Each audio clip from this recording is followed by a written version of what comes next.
तो जैसा कि पिछले एपिसोड में हमने देखा था, लीलो के सामने खड़ा था 9 हेड डीमन और समथिंग, कुछ नाम इसका ऐसा ही है। और उसने अभी क्या किया था ना, लीलो के ऊपर अपना डोमेन, डिवाइन फ्रूट का डोमेन यूज कर दिया था और इसे ट्रैप करने की कोशिश किया था, ताकि ये लीलो को धीरे धीरे रिफाइन कर लेगा। क्योंकि आपको पता है हेवन लिकिंग लेवल के बंदे को रिफाइन करना भी इतना स्लो प्रोसेस, मतलब फास्ट प्रोसेस तो नहीं है।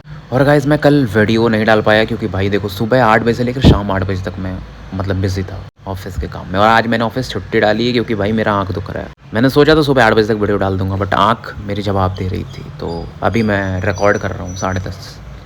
खैर आगे बढ़ते हैं। और मुझे ये बताना यार, मिरियड ऑफ डान रिफाइंग गॉड और हेवन डिफाइंग, ऐसा डान गॉड करके एक नॉवेल है। हालांकि थोड़ा हरम लग रहा है मुझे, बहुत सारी लड़कियां उसमें। कैसा है मतलब, मैं 1-2 चैप्टर पढ़ा, बट खैर बताना कमेंट में ज़रूर, है ना। तो आगे बढ़ते हैं। तो देखो, बात सीधा सीधा था कि हेवनली किंग को सही में मारना बहुत डिफिकल्ट टास्क होता है, इट्स अ लॉन्ग प्रोसेस। लेकिन जो डिवाइन फ्रूट किंग होते हैं ना, वो अपने डिवाइन फ्रूट रियल्म को यूज करके ऐसे लोगों को ट्रैप कर सकते हैं जो इनसे पावर लेवल में नीचे। और जिस बंदे को ट्रैप करते हैं उस बंदे का जो स्टेटस होता है, मतलब जो जैसे लीलू का 4 अथॉरिटी है अभी, तो धीरे धीरे उसको वो रिफाइन कर लेते। और ये जो 9 सर्पेंट डीमन किंग है ना भाई, ऐसे बहुत सारे हेवनली किंग्स को ये सप्रेस किया था बहुत पहले भी, तो इस मामले में ये काफी तगड़ा था।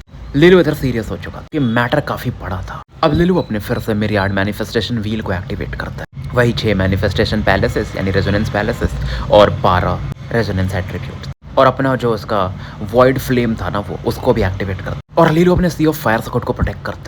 हालांकि फिर भी ये बोलता है जो डीमन किंग था कि ठीक है, तुम्हारे पास 4 रैंक्स हैं, तुम्हारा पावर भी काफ़ी स्ट्रॉन्ग, लेकिन मेरे डिवाइन फ्रूट रियल्म को तोड़ना इतना आसान नहीं होगा। और देखो, अगर आपको इसको ब्रेक फ्री करना तो आपका भी पावर लेवल सेम लेवल पे होना चाहिए, यानी कि डिवाइन फ्रूट रियल्म में। लीलू कहता, देखो मैं बाकी हेवनली किंग से तो ज़्यादा ही टिक सकता हूँ। लीलू का इधर जो बाहरी दुनिया से उससे मानो कांटेक्ट छूट चुका था, क्योंकि देखो उस बंदे का जो पावर था लीलू को सप्रेस करने को देख रहा था। अब लीलू क्या करता है, अपने एलिमेंटल व्हील से अपना एक स्पेस बना लेता है इसके स्पेस के अंदर में। बट 9 हेडेड डेमन किंग हंस रहा था कि क्या करोगे, कितना समय निकालोगे। अब लीलू ने जो एक बैरियर बनाया था अपने जो ग्रेट फॉर्मलेस फायर सी से, धीरे धीरे वो गलने लगा, क्योंकि ये बंदा अब अपने पॉइजनस गैस, इसकी जो भी औरा थी उसे यूज कर रहा था, और ये और ज्यादा अपने पावर से लीलू को सप्रेस करने को देख रहा था। उधर दूर में हमें किंग जियांग और किंग मिंग हो, जो कि एक अलग लोकेशन पर थे, उनके बैटल को दिखाया जाता। बैटल कर भी नहीं रहे थे, दोनों शांति से बैठे थे, क्योंकि दोनों सेम लेवल पे थे, पहले काफी बार बैटल कर चुके। तो इनका वही था कि जो लास्ट में जीतेगा, जिसकी टीम वो जीत जाएगी, वैसा था। बीच बीच में टक्कर हो रहा था, ऐसा नहीं, दोनों डिवाइन फ्रूट लेवल पे अपने बैटल कर रहे थे। अब इसने ना 3-4 खोपड़ियां पहनी थी, तो उसमें से एक जो था जैसे पुराने हेवनली किंग का था, तो ये बोलता किंग जियांग ये तुम्हारे ही मतलब एकेडमी अलायंस के हेवनली किंग का, और हम बात करें तो वो तुम्हारे टीचर थे शायद, जिसने तुम्हें एकेडमी अलायंस में लाया। जियांग भी उस खोपड़ी की तरफ देखते, गुस्सा तो आ रहा था, बट वो बोलते मेरे टीचर जा चुके हैं, लेकिन उन्होंने हमारे जैसे बहुत सारे लोगों को खड़ा कर दिया। हालांकि डीमन किंग मिंग हो फिर हंसता है कि क्या होगा, चीजें तो तुम्हारे हाथ से निकल ही रही है, क्योंकि जो तुम्हारे रेजोनेंस सेक्ट की सेक्ट मास्टर नहीं कर पाई, वो तुम लोग क्या ही कर लो। और फिलहाल ये अपनी ऑरा यूज करता है, और जो बहुत सारे बैटल्स हो रहे थे उन्हें देखने लगता है, खासकर कि वो बैटल यहाँ पर लीड एक्स 1 और टान टाइलन बैटल कर रहे हैं, 3 फोर्स स्टेटस के साथ है, और एक डीमन फ्रूट किंग से बैटल कर रहे हैं सेंग हाउ के साथ। ये कहता है ये तो बैटल नहीं जीत पाए। तो ये बैटल हो रहा था व्हाइट स्पिरिट डिवाइन कॉन्टिनेंट, जिसको कि ये भी देखते अपने किंग जियांग भी। और बैटल ये काफी इंटेंस था, दोनों पुश किए जा रहे थे उस मिंग हाउ, जो भी नाम था यार मैं भूल जाता हूँ, मतलब जिससे इनका बैटल चल रहा था। और ये बोलता भी कि तुम जैसे 2 normal heavenly Kings hard level status के साथ मुझे हराना चाहते हैं, और खतरनाक हंसता भी है।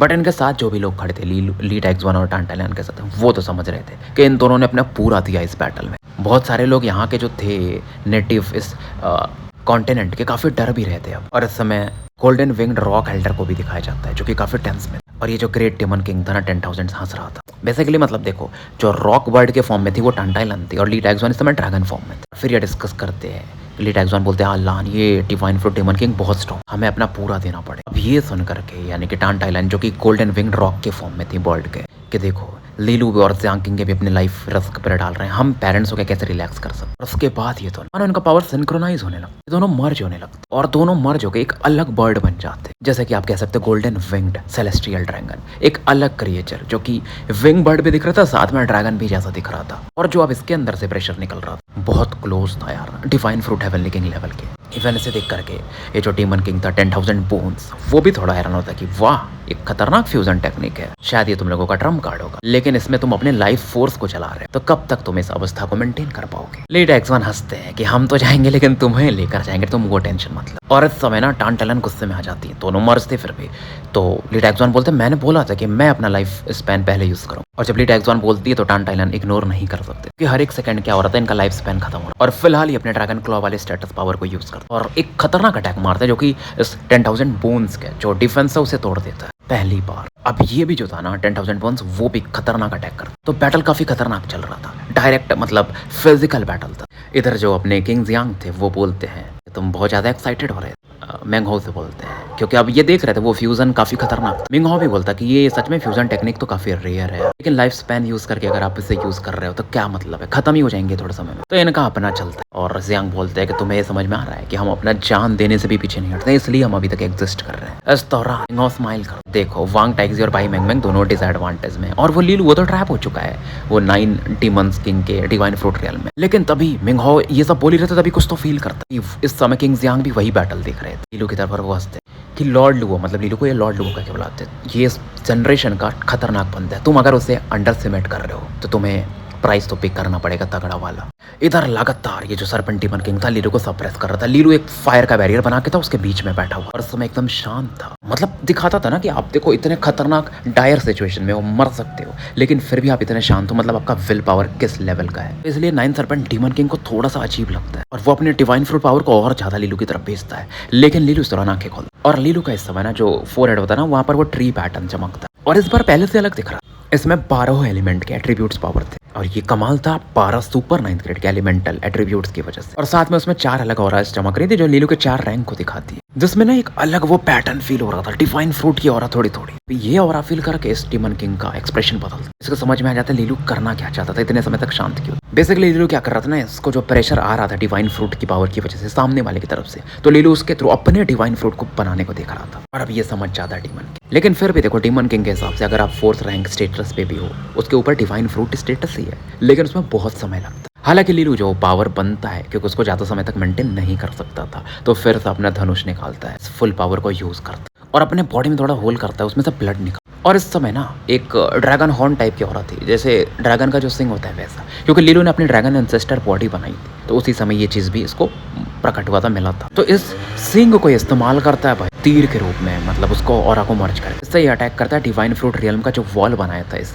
डीमन किंग ने उसके ऊपर। और डिवाइन फ्रूट का पावर अगर आपने रियल्म ब्रेक कर दिया सामने वाले का, तो उसको भी समय लगेगा उस पावर को फिर से एक्टिवेट करने में। सामने वाले का भी मकसद यही था कि लीलू इस चीज में सफल न हो पाए। ये फिर से इसके 9 मुंह जैसे कुछ थे, तो एक मुंह को खोल में से एक ऑरा निकलती है और लीलू की तरफ बढ़ा देता है। लेकिन जैसे इसका अटैक बढ़ रहा था, लीलू इस समय अपना illusionary divine shadow splitting use करता है। लीलू का जो टेक्निक था ना, जो ये तीर ये बना रहा था ड्रैगन एंसेस्टर हॉर्न के थ्रू, वो कई जगह दिखने लगा। अब ये देख करके सामने वाले का एक्सप्रेशन फिर से बदल। बेसिकली वो इल्यूजन्स नहीं थे, उसको ये समझ में आता है कि लीलू ने क्या किया ना, ये जो तीर था उसको ऑरा को कम कम करके सही में डिवाइड कर दिया है, बांट दिया है। अब ये ट्राई भी कर सकता है लेकिन सभी को डिस्ट्रॉय थोड़ी कर पाए। इवन इसके डिफेंसेस को भी तोड़ने के लिए टेक्निक काफी ट्राई भी करता है, लेकिन एक तीर बच जाती है लीलू को, मतलब बहुत सारे बच जाते हैं और फिर वो मर्ज होके फाइनल तीर में बदल जाता है। और ये जो तीर था ना एंशिएंट सेलेस्टियल ड्रैगन में बदल जाता है। इसके अंदर लीलू के 12 रेजोनेंस की ऑरा थी। लीलू बैरियर को तोड़ देता है और ऑरा इतनी खतरनाक थी ना कि पूरा ईस्टर्न डिवाइन कॉन्टिनेंट एक बार को हिल जाता है। और इस दौरान लू किंग, ज़ेनलिन शुआंग, पांग, यूलांग सभी का ध्यान उस तरफ जाता है क्योंकि वो चिंतित, उन्होंने देखा था कि लीलू को इसने अपने डिवाइन फ्रूट रियल्म के अंदर डाल दिया। और इथर मिंगहो को दिखाया जाता है जो कि सेंट्रल डिवाइन कॉन्टिनेंट में बैठा हुआ था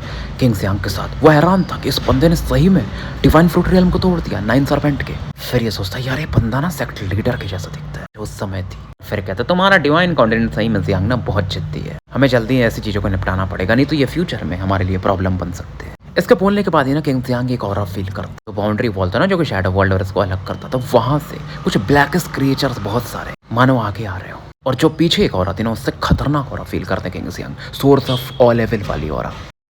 और एक जो ऑरा आ रही थी ना वो ब्लैक सन के समान थे जो कि आसमान में मानो अचानक से प्रकट हुई। किंग जियांग इस ब्लैक सन की तरफ थे बहुत ज्यादा सीरियस हो जाते क्योंकि वो सोर्स ऑफ ऑल लेवल की ऑरा उसके अंदर से आ रही थी। बट फिर उसे डाउट होता ही नहीं कि यार वो तो सील कर दिया था ना सेक्ट लीडर ने, जो कि फॉर्मलेस होली सेक्ट की। जब किंग जियांग समय शॉक्ड थे तो ग्रेट डेमन किंग मिंगहो एक्सप्लेन कर, ये जो ब्लैक सन तुम्हें दिख रहा है ना, ये प्रिमोर्डियल पावर है जो कि हमारे लॉर्ड ने बनाया था। इसके बारे में किसी को नहीं पता, ये हम लोग जानते हैं क्योंकि हमने मतलब हमारे लॉर्ड ने इसे ब्लैक सी ऑफ एविल में छिपा के रखा। किंग जियांग हैरान थी कि क्या सेक्ट लीडर भी डिस्कवर नहीं कर पाई थी क्या उस समय कि ब्लैक सन इसने छिपा के रखा है। शायद इसलिए उनको पता तो चले गया होगा, क्योंकि वो उनको लग रहा था वो सोर्स ऑफ ऑल एविल को ही खत्म कर देंगे, तो बाज की चीजें तो छोटी छोटी हैं। तो डीमन किंग बोलता है हाँ इसलिए तो हैवी प्राइस पे करना पड़ा ना उनको अपने एरोगेंट का। जियांग कहते हैं अभी तक कुछ भी क्लियर नहीं है तो तुम्हें भी उड़ने की जरूरत नहीं है। ये फिर से बोलता मिंगहो कि टेंशन मत लो, ये वॉर खत्म हो जाएगा, चीजें यूनिफाई हो जाएंगी, फिर हमारे किंग ऑफ ऑल एविल्स भी वापस आ जाएंगे। अब ये जो ब्लैक सन अचानक से ये लोग लाए थे उससे ब्लैक फ्लेम्स निकल रही थी और पूरे डिवाइन कॉन्टिनेंट में उसकी ऑरा फैलने लगती। तो अब वो ऑरा टकराती है जो इनका डीमन ट्रैपिंग आ रहा था उसके साथ, और धीरे धीरे जो डीमन ट्रैपिंग आ रहा था ना वो गलना शुरू हो जाता। अब ये खुलने लगता है तो जो बहुत सारे अभी ग्रेट डीमन किंग्स नहीं आए थे डार्क वर्ल्ड से यहाँ पर, क्योंकि वो ट्रैप हो जा रहे थे, इस ऑरा को नहीं तोड़ पा रहे थे, वो भी आना शुरू हो जाते। मतलब बैटल काफी खतरनाक होते जा रहा था। अब क्योंकि देखो मिंगहो ने अपना अटैक लॉन्च कर दिया, प्लान कामयाब कर दिया, तो किंग जियांग भी, क्योंकि भाई सुप्रीम कमांडर हैं वो डिवाइन कॉन्टिनेंट के, तो उन्हें भी कुछ ना कुछ तो करना पड़े। इस दौरान एक खतरनाक लेवल का लाइफ फोर्स हो रहा निकलता है, यहाँ पर स्पेस खुलता है, डिवाइन ट्री प्रकट होता है। और जब ये डिवाइन ट्री प्रकट होता है ना तो एकेडमिक अलायंस हो या पूरे 10 ग्रेट डिवाइन कॉन्टिनेंट्स के लोग इसकी ऑरा फील करते हैं। ये मदर ऑफ ऑल ट्री था बेसिकली, जो कि एकेडमिक अलायंस देता है ना सभी सेक्ट वगैरह को। और जब ये ऑरा को इवन याम चान सिंह स्विंग और वांग टैक्सी भी फील करते उस तरफ देखते हैं तो गोल्डन ट्री है, गोल्डन प्रिमोर्डियल ट्री, जो कि इनके ही सेक्ट लीडर ने प्लांट किया था उस समय सेक्ट में। ये ट्री तो ये जानते थे कि 10,000 सालों के बाद ये इस वृक्ष को, इस पेड़ को फिर से देखेंगे, और इसके आसपास ये लोग कल्टीवेट किया करते थे। हालांकि फिलहाल अब ये एकेडमी अलायंस के पास था, और इस समय ना किंग जियांग भी ना अपने जो डिवाइन फ्रूट ट्री स्टेटस था उसको एक्टिवेट कर देते हैं, जो कि गोल्डन प्रिमोर्डियल ट्री के साथ रेजोनेट करने लगता है। जो ब्लैक फ्लेम्स लगातार गिर रहे थे ना उससे अभी ये काउंटर करना शुरू करती, और एंशिएंट जो डीमन ट्रैपिंग आ रहा था जिसमें कि होल हो चुके थे वो फिर से रिपेयर होने लगा। मिंगहो को भी समझ में आता है कि मानना पड़ेगा, तारीफ भी करता है कि ये बंदा भाई खतरनाक है, किंग जियांग के बारे में सोचता है, क्योंकि इसके हिसाब से इसने ब्लैक सन लाया था तो क्रश कर देना चाहिए था, लेकिन किंग जियांग ने भी अपना एक ट्रम्प कार्ड छुपा के रखा। लेकिन मिंगहो कहता ब्लैक सन आ चुका, तुम कैसे नलिफाई करो। ये अपने चेस्ट में होल कर, उसमें से एक ब्लड रेड मिरर निकाल जिसमें कि वो ब्लैक सन की ऑरा दिखने लगता। मिरर में से ना रेड लाइट्स निकल, ब्लैक बीम्स बेसिकली काले रंग के निकल, और ये ऑरा जो कर जाती है ना, जितने भी जो ये बैटल कर रहे थे ग्रेट डेमन किंग्स वगैरह उनके बॉडी में जाने लगती है, उनका पावर बढ़ने लगता। तो मिंगहो का ये था कि अगर बाहर वाले नहीं आ पाएंगे कुछ अंदर, तो जो अंदर में है उनके ही पावर को बढ़ा दिया जाए। अब जियांग का एक्सप्रेशन फिर से बदलता। जियांग इस दौरान वो जो एंशिएंट ट्री था ना उसके गोल्डन लीव्स वगैरह को यूज करते, पत्तियों फेनिक्स क्लॉ में बदल जाता, गोल्डन फ्लेम के साथ चल रहा था, और मिंगहो को ये सप्रेस करने को देख। अब क्योंकि बाकी जो हेवनली एम्परर से या फिर ग्रेट हेवनली एम्परर से मतलब डिवाइन फ्रूट वाले सबका पावर लेवल थोड़ा थोड़ा पड़ता है, तो डिवाइन कॉन्टिनेंट के जो योद्धा लोग थे वो थोड़े से कमजोर पड़ने लगे। वैसे भी देखो ये जो अदर वर्ल्ड के लोग थे उनकी संख्या ज़्यादा थी, और सबसे इंपॉर्टेंट बैटल थे ये देखो 9 डिवाइन फ्रूट्स वाले। अगर इन्हें खत्म किया जा सके ना जल्दी से जल्दी तो ही चीज़ें बदल सकती थी। इधर हमें वांग टैक्सी को दिखाया जाता है जो कि land of thunder and fire वाले एरिया में, सामने में इनके सी ऑफ मैग्मा, जो कि मानो मैग्मा के पावर को डिवोर कर सकते। और इनका बैटल चल रहा था येन यांग डीमन किंग के साथ, और येन यांग कहता है कि तुम्हारा जैसा एक हेवनली किंग जिसका फाउंडेशन डैमेज हो चुका है, जो कि डिवाइन फ्रूट रियल्म से नीचे आ चुका है, मेरे से बैटल करना चाहता है। और फिर ये कहता है, मतलब इसके जो आवाज़ थी फीमेल थी, मतलब लेडीज टाइप में, ये डेविल है जो भी बोल लो, बोलता तुम्हारा नाम वांग टैक्सी है, फॉर्मलेस वाले सेक्ट के वन ऑफ द 6 सन्स में से हो, राइट।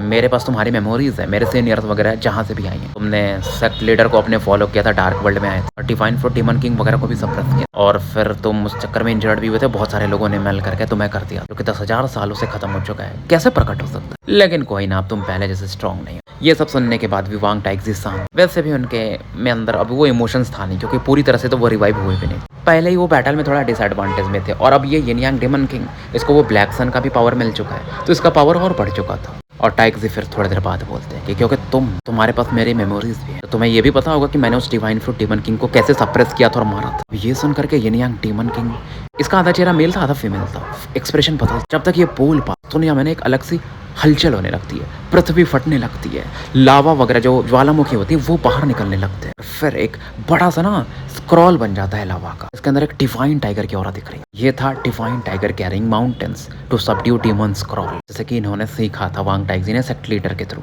और ये बोलते हैं उस समय मैंने इसी टेक्निक से तुम्हारे बहुत सारे divine fruits great daemon king को इस समय भी इंजर्ड किया। ये देख करके फिर भी ये बोलता है क्या डिवाइन टाइगर, ये तो तुम्हारा मरा हुआ टाइगर दिख रहा है। जिसके अंदर वो खूंखार पना नहीं है, क्योंकि तुम उस लेवल पे नहीं हो। बात सही थी कि वांग टैक्सी अब पहले वाले वांग टैक्सी थोड़ी है। फिर वो स्माइल करके कहते कि हाँ मैं वो पहले वाला बंदा तो नहीं हूँ, लेकिन तुम लग रहा है एक चीज भूल रही हो कि एक बंदा पहले ही मर चुका है, तो उसको मरने से डर नहीं लगेगा। फिर वांग टैक्सी इस टाइगर की तरफ देखते एक स्माइल के साथ कि ब्रदर टाइगर, मुझे तुम्हारी जरूरत है। टाइगर भी इस समय एक इमोशंस के साथ दिखता है वांग टैक्सी की तरफ, और क्या करता है ना, वांग टैक्सी की बॉडी जो चमड़ी उमड़ी रहती है उसे खाने लगता है। बेसिकली वांग टैक्सी क्या कर रहे थे ना, अपने को ही ऑफर कर रहे थे इस चीते को। चीते के अंदर वो जो फेरोसिटी होती है, वो जो खूंखार पना होती है ना, वो जागने लगती है। और देखो वांग टैक्सी को अब जीने की इच्छा थी नहीं, क्योंकि होली सेक्ट खत्म हो चुका, सेक्ट लीडर चाह चुकी थी, तो क्या चाहिए अब इनको, बस कंट्रीब्यूट कर सके। बॉडी वैसे भी डेड है, सोल उतना है नहीं उस लेवल का अब। और फिर ये बोलते हैं कि मेरे जूनियर्स मैं तो जा रहा हूँ, उम्मीद है हमारा डिवाइन कॉन्टिनेंट आगे भी चलता रहे। और जब ये टाइगर जो था ना इन्हें डिवोर करता है, उसकी पावर अलग लेवल पे जा चुकी थी। ये नियांग डीमन किंग का एक्सप्रेशन बदलता है, उसको लगता है क्या पागल आदमी है भाई ये।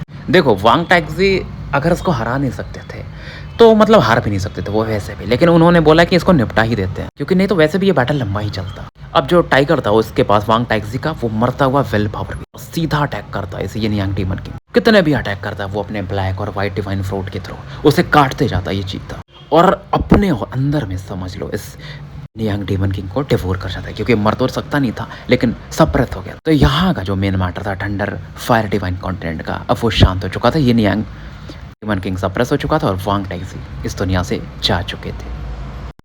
और जो भी इस लैंड के लोग थे, जो भी हेवनली एम्परस लेवल पे भी थे, वो उस तरफ झुक के प्रणाम करते। आखिरी भी जो इनकी पावर थी ना, लास्ट बिट ऑफ पावर, वो भी ये यूज़ कर देते हैं डिवाइन कॉन्टिनेंट की रक्षा के लिए। और इस दौरान ये ऑरा को तो फील कर सकते थे ना यान चान सिंह और सोइंग, तो वो भी चौंक जाते और उस तरफ सोचते कि यार पुराना साथी अब हमेशा के लिए जा चुका था। क्योंकि इन्होंने देखा था जब वांग टैक्सी को रिसरेक्ट भी किया गया था तो उनके अंदर खुशी नहीं थी, क्योंकि सेक्ट मास्टर नहीं थी, क्योंकि ये बंदा चाहता था कि सेक्ट मास्टर रिसरेक्ट करें इसे। बट तो ये भी बोलते हैं पुराने मित्र अलविदा।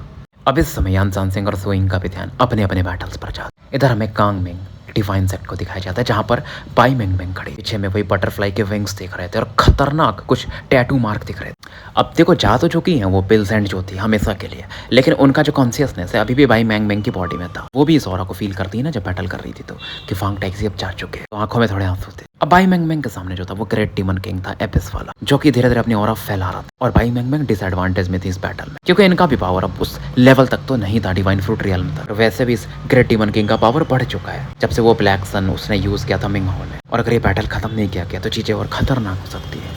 बाई मेंग मेंग इस दौरान ईस्टर्न डिवाइन कॉन्टिनेंट की तरफ देख फिर कुछ हैंड सील्स बना कि मैं तुम्हें हरा नहीं सकती तो, लेकिन मैं तुम्हें और खुद को इस फॉरएवर ट्रैप्ड में, मतलब इल्यूजन में ट्रैप कर दूंगी, एक माया में। और इस समय बाई मेंग मेंग की बॉडी जो थी ना वो खत्म होने लगती, एक कलरफुल धुएं में बदल जाता। ग्रेट डीमन एपिस किंग हैरान था, उसका जो एक्सप्रेशन था ना वो गुस्से में बदल जाता और उसकी भी बॉडी कोलैप्स करने लगती। को समझ में आ जाता है ये इल्यूजनरी स्पिरिट रियल में, जो कि इसकी मेमोरीज में भी था ना कि पिल्सेंट ये यूज करती थी, पिल्सेंट काइटी, और इसे वो भी कंट्रोल नहीं कर सकती थी फिलहाल, क्योंकि उनका पावर लेवल उस लेवल पे नहीं था। तो दोनों इसमें हमेशा ही ट्रैप रहेंगे। लेकिन अगर ये ग्रेट डीमन किंग इनके इस माया को तोड़ देता है तो बाई मेंग मेंग इस दुनिया से भी हमेशा के लिए चली जाएंगी। और ये बस यहीं पर नहीं होता, ऐसी जो आपदाएं थी ना और भी जो डिवाइन कॉन्टिनेंट थे वहां पर भी घटित होती हैं। दिखाया जाता हमें पोलर नाइट डिवाइन कॉन्टिनेंट को। यहाँ पर देखो कोई मतलब कि डिवाइन फ्रूट लेवल का एक्सपर्ट नहीं था, क्योंकि टोटल 9 ही डिवाइन फ्रूट डीमन किंग्स थे, तो ये वाला जगह सुरक्षित था। लेकिन इंटेंसिटी यहाँ पर भी बैटल की कम नहीं। लेकिन जब से ब्लैक सन ब्लेसिंग आई थी तो सामने वाला भी जो हेवनली किंग था उसका पावर काफी बढ़ गया, जिसकी वजह से यहाँ पर बहुत सारे हेवनली किंग्स थे, डीमन किंग वाले भी, तो उसकी वजह से सामने वाले जो हेवनली किंग्स थे वो इंजर्ड हो रहे थे। और सबसे इंटेंस बैटल लड़ रहे थे लीजन, इनके हाथ में वही इनका पैन लॉन्ग गोल्डन कटगल था, और सामने 2 बंदे थे, उनके भी 3 रैंक ही थे, crimson ghost great demon king और dirty thunder great demon king. और ये पुराने लीजन के दुश्मन, और हर समय क्या होता था ना लीजन इनको सप्रेस करते, लेकिन आज इनको फायदा मिल रहा था, इनके पास संख्या भी ज्यादा थी और फिर वो पावर भी इनका एम्पलीफाई हो चुका था। लगातार अटैक के दौरान एक अटैक ऐसा आता है ना कि लीजन काफी पीछे जाकर के गिरते, और क्रिम्सन डीमन किंग कहता है लीजन तुम्हें क्या लगता है तुम हमें अकेले रोक पाओगे? लीजन के चेहरे पर स्माइल आता, कहता है यार बहुत समय तुम्हें ब्लॉक कर लिया। ये तीनों अथॉरिटीज ऑफ पावर को यूज कर, इधर ये दोनों जो वो अपने अपने अटैक इनकी तरफ लीजन की तरफ बढ़ा देते। लीजन इन्हें काउंटर करने को देखते अपने ड्रैगन स्टाफ से, लेकिन इनका ड्रैगन स्टाफ में भी क्योंकि कंबाइंड पावर था तो क्रैक्स आने लगते और ये अपने पूरे पावर को लिमिट तक पुश कर। और फिर ये जो अटैक था ना बेसिकली एक केज के जैसे को बना रहे थे, को ट्रैप कर दिया था, और कहते हैं कि देखो अब हम क्या करेंगे ना, तुम्हारी जो है ना गोल्ड फ्लेम उसे पहले मार देते, सीधा बढ़ते हैं बैटल फील्ड की तरफ, जहाँ पर ज़ेनफू इस समय सेलेस्टियल ड्रैगन फॉर्म में एक दूसरे ग्रेट डीमन किंग जो कि 3rd रैंक का ही था उसके साथ बैटल चल रहा था इनका। और यहाँ पर ये दोनों भी बढ़ रहे थे, तो अब सोचो ज़ेनफू के सामने 3-3 हो जाएंगे, वो क्या ही कर सकती है। अब ये देख करके लीजन अब क्या ही कर सकते थे, खतरनाक किलिंग इंटेंट इनका बढ़ता है। इधर ये तीनों मिलके घेर चुके थे ज़ेनफू को और गुस्सा आता है, भागने का जगह नहीं, चाहे कितने भी स्ट्रॉन्ग हो, इनके पास हेवनली ड्रैगन बॉडी जो कि बहुत स्ट्रॉन्ग माने जाती, लेकिन फिर भी इंजर्ड तो ये हो। इस समय इनका जो हेवनली ड्रैगन बॉडी था पर्पल गोल्ड ड्रैगन स्केल के साथ चमक रहा था और ये अपने फिजिकल स्ट्रेंथ से इन तीनों का अटैक को काउंटर करने वाले। लेकिन तभी यहाँ पर एक और आती है जो कि इन्हें मतलब बचाने को देख, खतरनाक शॉकवेव फैल गोल्डन स्टाफ के और तीनों का अटैक को वो और काउंटर कर देती। तीनों जो ग्रेट डीमन किंग्स थे ना थोड़ा पीछे जाकर के गिरते और कहते हैं ली सुन।